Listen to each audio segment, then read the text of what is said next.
Hey my friend, I'm Marcus with the IndieMusicLab.com. So today we are wrapping up this 3-part series on how to create a guitar vocal song in the style of Bon Iver. So we've already talked about recording the guitars and the vocals in part 1. In part 2 we talked about producing and mixing the acoustic guitars, and today in part 3 we're going to dive into the vocals, so producing it and mixing the vocal tracks for this type of song. Now, if this happens to be the first of the 3 videos that you are watching, I will be sure to leave a link of the first 2 in the description, so be sure to check those out if you want the more full picture of this entire process. But now let me show you what you're gonna learn, and let me show you, I'm gonna go ahead and hit play because I want you to hear what you can do to a vocal mix, and by the end of this video, you're gonna learn to make your vocal mixes sound similar to this. So here we go. This my excavation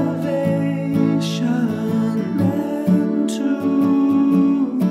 So let's jump right in. This is going to be super fun. Be sure to apply this into whichever DAW you're using. It doesn't matter. You can apply all the concepts that I'm teaching across any and all DAWs. So let's go. All right, so first thing here is I'm going to open up my mix window here in Studio One, and these are our vocal tracks. This is what we need to focus on.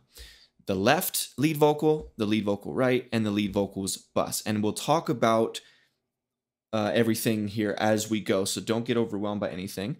The first thing I'm going to do is turn off all the plugins on these chains, and I'm going to go ahead and turn off this plugin on the master fader as well, so that we can hear exactly what these lead vocals sound like recorded in. Now, you might be asking, why are there 2 lead vocals?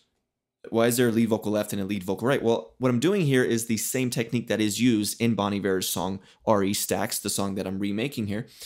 And it's what I call the share the spotlight technique, which means you don't have 1 lead vocal, you have 2 lead vocals that share the spotlight. And the way that this is done is you simply record one in from start to finish, you get the take down, and then you come back and you do it again with a new recording. So the first one sounded like this. This my excavation. And then this take sounded like this. This my excavation. And then you put them together. This my excavation. And you put them together with a little bit of pan as well. So I'm doing 40 left, 40 right on the pan of these 2 vocal tracks. Now you can go 100 left, 100 right if you want to. There are no rules here. However, I tend to like to bring them in often because it does give you a bit more of a cohesive sound and less apart, right? Because if they're super hard left and right, sometimes it can create a sense of disconnection where it's not quite flowing the way that I would want it to. But again, that does depend on the song and it does depend on the situation. So just experiment and listen to your ears and see, and really listen for what sounds best. Okay, now let's talk about the plugins. So I've already turned all the plugins off, and what I'm going to walk you through now is just one of these chains, because what's happening is these 2 lead vocal tracks have the exact same plugins and the exact same settings on those plugins, and then we are processing those 2 tracks on the bus level over here. So these 2 lead vocal tracks are being routed through this bus before they go to the main output, which means we can process the left lead vocal here, we can add some plugins, we can process the right lead vocal here, we can add some plugins. These 2 are being routed through this lead vocals bus, where then we can add plugins and process both of those tracks at the same time before they go to the main output over here, right? So it starts here, goes to the bus, then to the main output, and we can process on all those levels. Does that make sense? So let's dive in. Since both of these chains here on the individual tracks are the same, we only need to walk through one. So let's go ahead and go step by step through this chain. The first thing that I did that is not seen here on a plugin is I used a bit of Melodyne. Now, Melodyne Essential is built into Studio One. It's very tightly knit into into the workflow here, and so you can actually add that directly to the clips. And so I did add a bit of Melodyne just to adjust a note here and there. Now, I didn't use like the auto-tune or the automatic settings inside of Melodyne. I just listened for individual notes that I wanted to make some slight adjustments to, and then I did make them on a few of the notes. And then after that, once I did that, the next plugin is still an auto tune. So I am sort of sharing the weight between I'm using a bit of Melodyne, but then on the overall vocal track, I am using a slight amount of auto tune. It's not doing anything crazy. Let me actually, before I show you here, I'm going to loop this to maybe over here. Because of these huge gaps between phrases, it's going to get annoying if I keep playing it and then there's no vocal to be heard. So let's loop this here and we'll get started here. It's hard to find it when you knew it. So that's without auto-tune, and then here's with it. Your money's gone. So it's definitely tightening up the tone a little bit, but it's not extreme. It's not, speed 0, note transition all the way down to 0, because that would sound way too robotic and it would sound like absolute garbage. So we're just tightening it up ever so slightly. Now the next plugin in this chain is a compressor. Now a quick point on when you're doing vocal doubles like this, especially in a share the spotlight technique where both doubles have the exact same importance, then you want to use compression on the individual tracks. And here's why. We're using different takes.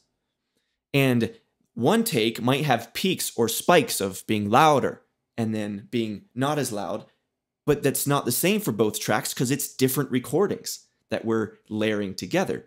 So the way a compressor works is to reduce the volume or to reduce the peaks and bring everything into more of a balanced place. It'll sound much more unnatural if you don't do compression on the individual tracks and only do it, say, on the bus level where both tracks are going through, because then it doesn't really know how to respond because it's reacting to both at the same time. So you want to first, you can still add compression on the bus level, and I think we actually do that, which I will show you, but first you want to make sure that the individual tracks have a good amount of compression on them, or at least sufficient compression, so that everything sounds nice and balanced. So here is the compressor I'm using. This is Studio One's version of a FET 1176 style compressor. I'm a huge fan of using this early on in the chain because it works great for volume control. It has a very fast attack, and it's one of the more obvious compressors, and it's just a legendary style of compression. And you're drunk as hell. It's hard to find it away. So here's without it. You knew it when your money's gone. So we're just tightening up the sound. We're not doing anything ridiculous. But do you notice here? Listen. It's hard to find. Did you see on this BU meter over here, on that first note, it's hard to. It's compressing all the way down to like 6 or 7 dB, shooting down that loud part. That way, what's happening is instead of the dynamic range being from here to here, it's now from here to here. And now we can turn the overall volume up if we need to. But the range from the lowest volume note and the highest volume note in the vocal is no longer here, but it's more here, which is good because we always want that vocal, the lead vocal, to be present, and we don't want it to get lost and then be loud and then get lost. That is one of the key things that compression provides to all tracks, but especially in the context that we're talking about, specifically vocals. So that is the first compressor I'm using here. Just a nice, fast attacked analog modeled compressor here. So that's the first compressor. Now that is not the only compressor on this chain. We are using a second compressor. Now this is a very different sounding compressor than the first one. The first one was very sharp, very quick, fast attack, very obvious, or more of an obvious tone. This compressor has much more of a velvet-like character to it. It's much more slow and soft and kind of gluey, cohesive, you could say, in nature. It's not doing this, it's just kind of doing this more because we already have much more of a balanced sound because we already did the initial compression using the FET style compressor. And now we're using this one, which sounds like this. So here's without it. When your money's gone and you're drunk. So this needle here, it's just hovering around -2 dB. It's just doing about 2 dB of gain reduction pretty consistently. And then I just went in here. I put the attack to slow, which I don't generally do on vocals because you usually want either a fast or like a medium attack with a compressor on a vocal. But for this style in particular, where it's so soft and so falsetto and so velvet-like, it actually worked great to put the attack mode on super slow. And then I do have a fast release, which is pretty general on a vocal. As hell. But it just has a really nice velvet-like character to it that glues this vocal track together in a very pleasing way.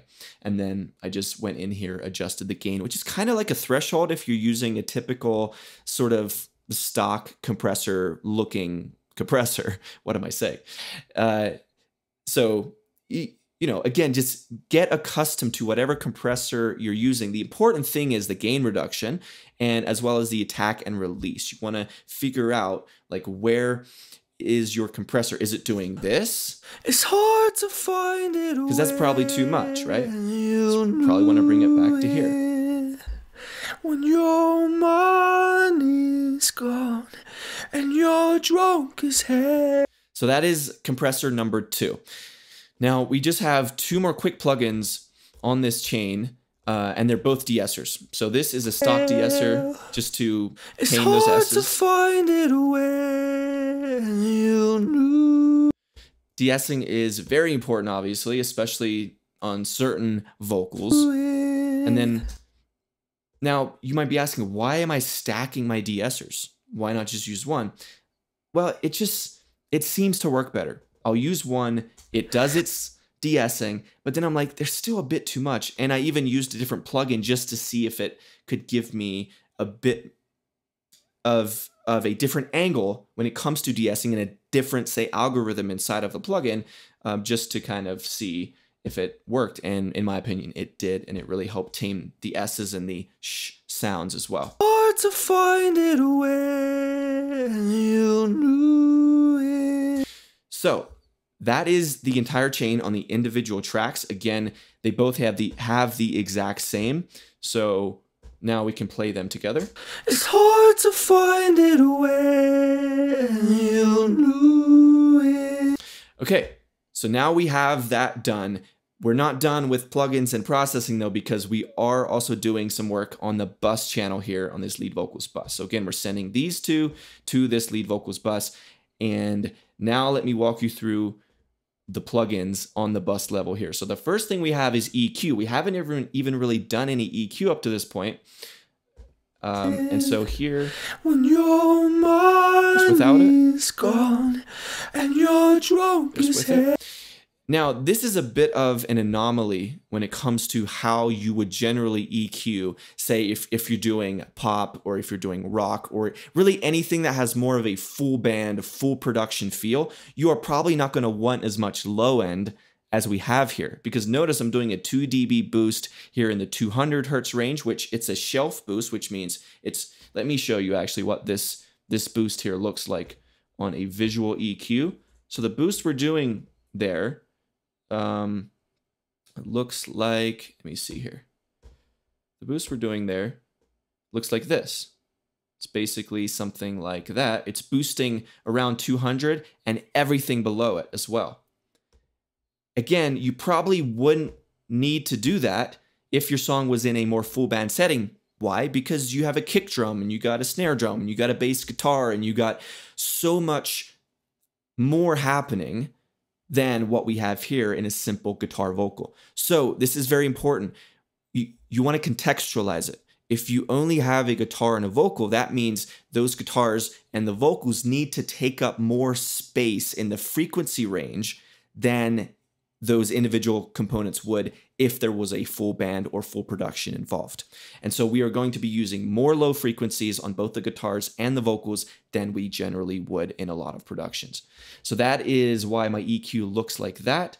And then I did a slight cut in the mid-range around 360, like a 1.5 dB cut. I did a 3 dB cut up around 3K, and then a 3 dB boost up here on the top end, which is like a high shelf, exactly what we did on the low end, except it's on the top. So once again, here's without the EQ. It's hard to find it away.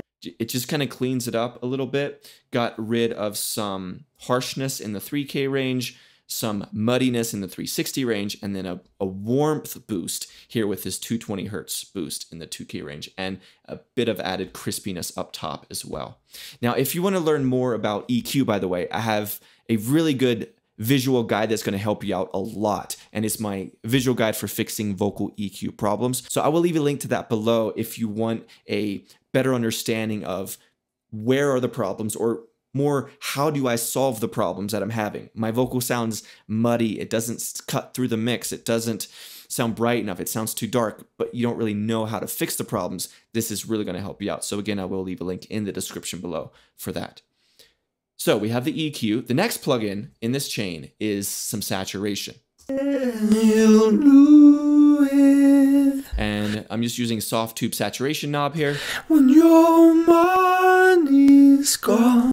And I have it only up to about 9 o'clock.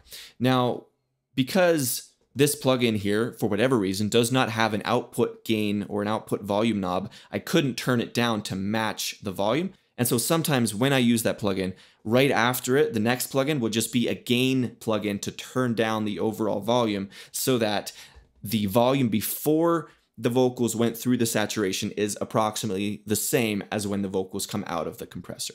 So that is all this mix tool plugin is just a gain knob to turn down the volume since the saturation turned it up. Now, we're not done with saturation yet because we're also running these vocals through some RC20. If you've watched any of my videos, you know how much I love RC20. Listen to the difference that it makes. So here's without it. Hard to find it away. And here's with it. So here's without it. Here's with it. It's adding more warmth. It's adding a tiny bit of noise with some vinyl here, a tiny bit of wobble, magnetic, just to give us more of a retro sort of analog tape type of sound. This is just an incredible plugin. And then one of the bigger effects that's happening here is the distortion here. We're just running this through a bit of tube distortion, mixed at 50%. Now, I just started with the Vinyl 1 preset here in RC20, and then I went into the individual knobs and made adjustments from there and customized it. But just an incredible plugin that I cannot recommend highly enough. So finally, at the end of the chain, just a tiny bit of EQ, which I wanted to roll off everything below about, what is this, 75 hertz, because this low on the vocal, you definitely don't need. It's hard to find it away. Because that's basically just floor noise anyway. That's not adding anything to your overall mix. Now, often I'll actually have this closer to here. Again, if it's more of a full production, full band. But because the only thing that's down there is the acoustic guitars, we can leave more of those super low frequencies in. However, we don't really need anything below about 70 hertz. So I just went ahead and rolled it off like that and did a tiny boost then in the 2K range just because I felt like I wanted the vocals to cut through a tiny bit more. So here's what it sounds like without the EQ. When your money's gone. These are all very subtle changes, right? We're not making crazy adjustments here, especially with the EQs. So that is the chain. Now we have just a couple reverbs to talk about, and then we are going to wrap this video up. The first reverb is, I believe, a room reverb. So let's see what it sounds like. And you're drunk as hell. It's a really nice sounding. So let's go plugin by plugin. So I'm using Ascend here. If you don't know what Ascend is, I have a video on my channel called Inserts versus Return Tracks. And we talk about the difference between putting a reverb or a delay directly on the track like we did with the EQ and the RC20 versus putting those plugins on a return track over here and then sending a copy of, say, the vocal to that and then blending the two. But here's what the reverb again sounds like. We're using Valhalla Vintage Verb. Now this is not the final sound because I do have a couple more plugins on the reverb channel itself. So we're customizing just the reverb sound, but this is where we are starting from. It's a very basic sort of room reverb. I started with the dark vocal room preset, and then I made some adjustments from there just to dial it into what I thought sounded good. And now the next plugin is an EQ. So I wanted to EQ, again, we're not EQing the vocal. This is on a return track. This is only affecting the EQ of the reverb signal itself. So we're ruling off a bunch of lows, which is pretty standard, and we're ruling off a bunch of highs as well, all the way down to almost 2K. See, here's the difference. That is a massive difference. That's the difference between this reverb sounding amateur, right? It sounds okay, but it sounds kind of too sheen-like. That doesn't fit the vibe of what we're going for. But then it just warms up. It's the warmth. I love a good warm reverb, especially for intimate songs like this. It just works beautifully. Now there's one more little plugin that I added here that I just threw against the wall just to see how it would sound, and I loved what it did. And basically what I did is I made this reverb signal, I made it more mono. So listen. So there you kind of hear the reverb spread across the entire stereo spectrum. But when I turn this on, it's just down the middle. See, there's really wide, there's completely mono. It's hard to find it when you lose it. I just love the sound of a mono reverb, even though I didn't go completely mono. What it did do is take the way that reverb is perceived in our ears in the stereo field. It started here, and I just did this. I just went, and now it has this narrow lane, and it just creates a space for the reverb, which is really cool because now, because those left or the lead vocals are panned left and right, it allows for the sides to sound a bit more dry, and then the reverb is kind of more down the middle. And we're also, as we talked about in part 2, the guitar is also being sent to this exact same reverb. As you can see here, we're sending the guitars to that reverb as well. But yeah, huge fan of using a mono reverb. At least experiment with it and see if you like the way it sounds better than if you just do a traditional stereo reverb. So that's the main reverb. There's one more reverb I added here just as a way of experimenting because I thought what this song needed yet was an almost indistinguishable reverb that you don't notice, but it almost acts like a pad underneath everything. So again, the words that we're looking for here, or the sounds, is we want warmth, we want velvet, we want soft. We don't want bright and harsh. And so listen to what this reverb sounds like. I'm gonna solo the first room reverb. That way we can just listen to this reverb. It's hard to find it away. See, do you hear that decay? You'll lose it when your mind is gone.